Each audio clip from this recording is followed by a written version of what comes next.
sa Davao, pero yung lugar natin, yung palengke, ang baho, at saka yung daan ay sama, lubak-lubak.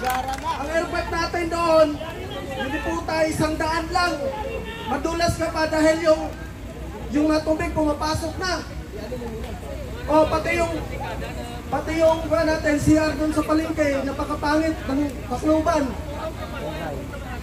Kung sabihin niya, maganda yung Tacloban, hindi totoo yan. Huwag ka ng ayuda ka sa Davao, pero yung lugar natin, yung palengke, ang baho, at saka yung daan ay sama, lubak-lubak, hinayo pa ka. Dapat kung unahin mo yung lugar natin bago ka magpamudmod ng ayuda doon sa ibang lugar. Ha? Tagalite, Awarayat, ikaw Romaldes, tirahin kita ngayon kasi chance ko na to eh.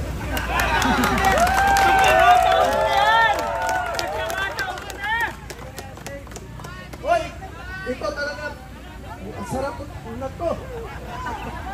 Romaldes, laki yung Samar, umuwi kami 2 beses, di po tayong Samar na daan.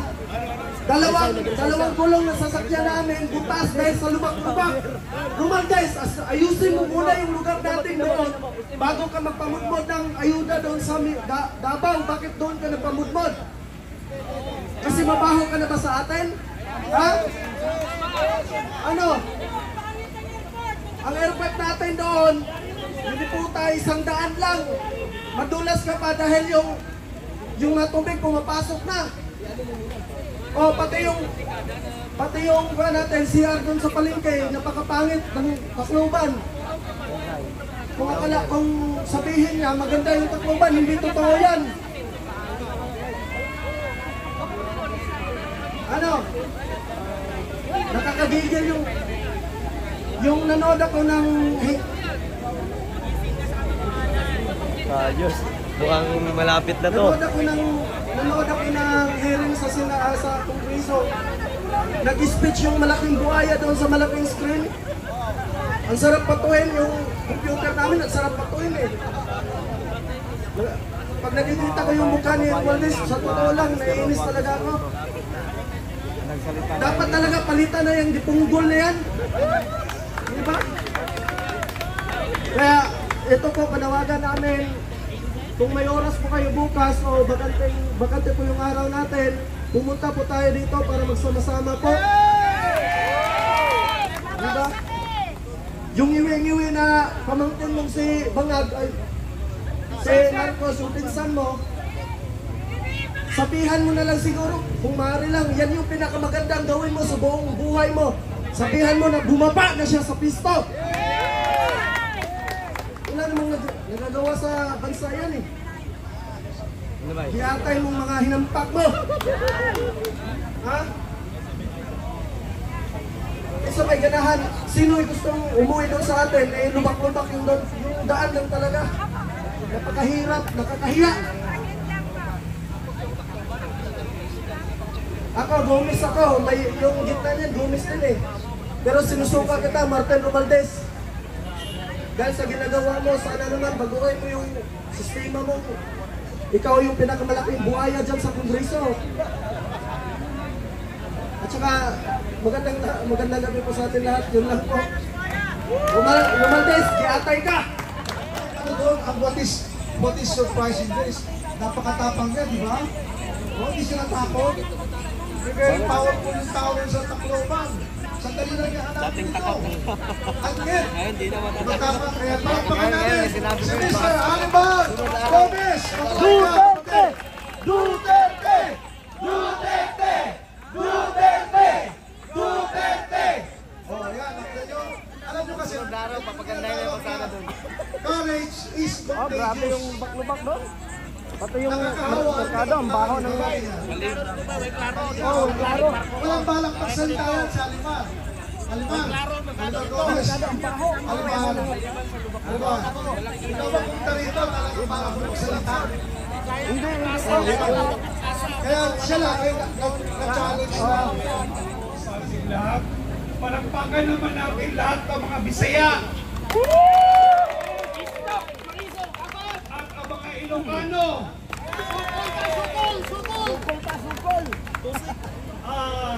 Tungtong ko kay bubuk kay ko. Yeah. Again, once again, good evening to all of the people of the Republic of the Philippines. Lahat ng nanonood ngayon, magandang gabi po.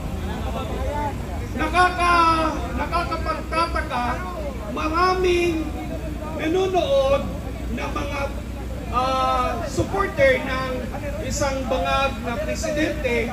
Nagsasabi sila, maliit at kunti lang daw mga tao dito, pero nagtatsaga sila na nanonood dito. Ngunit sila ay nababahala sa mga sinasabi ng mga tao dito kung sila ay walang pakialam. Again, magandang gabi. Ako po ay tumatayo dito dahil sa noong mga araw na si Attorney Zulaika Lopez dinala doon sa veterans. We were there, we supported both our Vice President and Attorney Zulaika Lopez dahil para bang nararamdaman ko na sobra na ang ginagawa ng ating gobyernong ito. Sobra na yung ginagawa nila pang-aapi, pang-gigit-git sa ating mahal na Vice Presidente. Pero hindi lang yun. Kung nagagawa nila ang pang-aapi, kung sila ay nagiging above the law na sila ang nasa Kongreso, paano na lang ang ating taong bayan? Kung hindi nila napakikinggan ang mismong Vice Presidente na nagtatrabaho ng matino, paano na lang tayo, taong bayan na pangkaraniwan, lalo lamang itong mga minimum wage earners at itong mga kakalabas lamang ng opisina at trabaho na hindi rin mapapakinggan. Kung napapakinggan tayo, dapat nakinig din si Presidente BBM, nakikinig dapat din siya na sana ipaglaban niya ang bawal na droga. Pero wala siyang imig. Dapat nakikinig din siya sa ninais ng mga tao sa Mindanao na magkaroon ng railways. Ngunit, ang balita, wala ng pondo ang Mindanao Railways. Napakalungkot ang mga tao sa Mindanao bumoto sa isang BBM dahil nangako, babangon tayo. Pero anong nangyari? Ang mga trolls ni BBM, isa lang ang kanilang masasabi, extend BBM 20 years. But they cannot refute na ang kanilang sinusuportahan ay isang drug addict. They cannot refute na ang kanilang sinusuportahan ay talagang umaabuso sa ating taong bayan. Anong mangyari sa atin kung palagi na lang baliwala ang ating presidente? May tanong ako sa inyo, may ginawa ba ang ating Pangulo sa ginagawang pagbabastos ng ating Vice Presidente dyan sa Kongreso? Wala siyang ginawa. Bagamat itong si Sara na hindi ambisyosa, na nag-number 1 sa ranking way back year 2022, siya ang nangunguna magiging presidente. Sara na hindi ambisyosa, ginawa nilang Vice Presidente, nakipag-partner ang isang BBM. BBM na talong panahon ni Leni Robredo, BBM na naging partner kay Sara, ngayon nanalo. Anong ginawa niya? Tinaydog niya hindi lamang si Sara, kundi ang taong bayan. Ang taong bayan na naniwala na magkaroon ng continuity ng mga proyekto at mga plano ng ating Pangulong Rodrigo Duterte. Never again. Sino ang kawawa ngayon? Ikaw nanonood ngayon, ikaw na nasa bahay, ikaw na mga kapatid naming Filipinos na nasa OFW ngayon. Nagbabayad kayo ng buwis. What happened to your taxes now? pinangbudbud lamang para sa isang harap-harapan na vote buying. Pero tonto at kulang sa pag-iisip ang namimili ng boto ngayon dahil hanggang ngayon, tiwalik pa rin ang kanyang survey. Kung ako man siguro natatakbo at gusto kong manalo, kahit namumudmud na ako, nakikita ko survey ko, butata ako, siguro titigil na ako.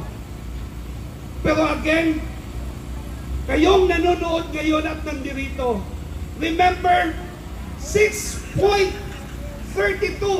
trillion pesos ang budget for year 2025. Bantayan natin yan. Bantayan natin kung saan napupunta at mapupunta ang 6.32 trillion. In fact, kay Inday Sara, it's only 800,000 something, 800 million lamang. Si Presidente Bongbong Marcos, merong 4.2 billion pesos allocated para sa kanyang confidential fund.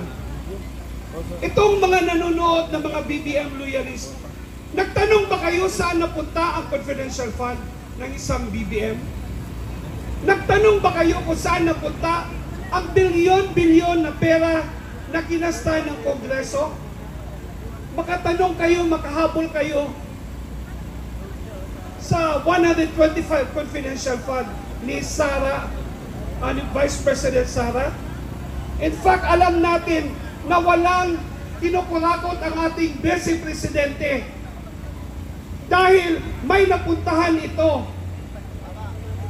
Pinagbintangan nyo na mayroong Mary Grace Piatos, pero hindi nyo tinitingnan ang namumudmud ng white envelope. Sino?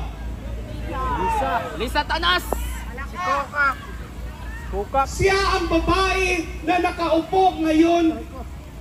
Hindi pala nakaupo, nakatayo. Hindi ko kung nakatayo. Yung nakadapa ngayon na taga-sulsol ng ating elected president.